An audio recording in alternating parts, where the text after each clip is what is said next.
Complément d'enquête s'intéresse au Puy du Fou pour son numéro de rentrée, diffusé ce jeudi 7 septembre à 23 h. Durant l'enquête, les journalistes ont rencontré un agriculteur étonné par le nombre de terrains grignotés par le parc. Une séquence que Télé Loisirs vous propose de découvrir en exclusivité. Lancé en 2001 par Benoît Duquesne, Complément d'enquête continue à rythmer les jeudis soirs de France 2. Depuis le décès de son créateur en 2014, plusieurs journalistes se sont succédé à sa tête, Nicolas Poincaré, Thomas Soto, Jacques Cardoz et aujourd'hui Tristan Walex.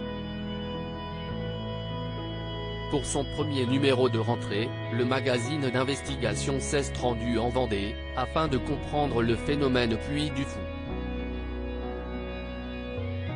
Les journalistes ont eu l'autorisation de venir filmer à l'intérieur du parc pour les besoins de leur enquête. Nicolas de Villiers, qui a pris les rênes à la suite de son père, s'est même prêté au jeu de l'interview.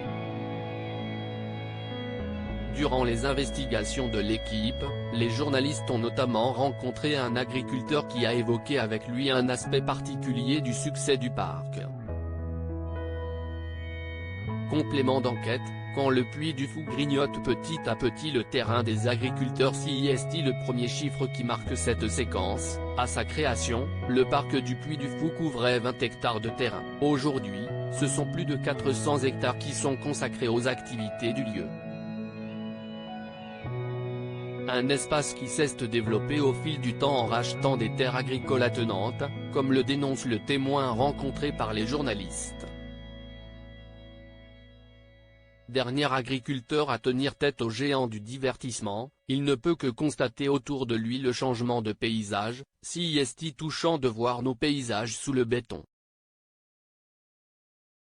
Une réflexion qui, pour lui, en amène une seconde: comment les terrains agricoles peuvent-ils devenir constructibles? Une réponse est apportée dans les minutes qui suivent l'extrait exclusif à découvrir en haut d'article.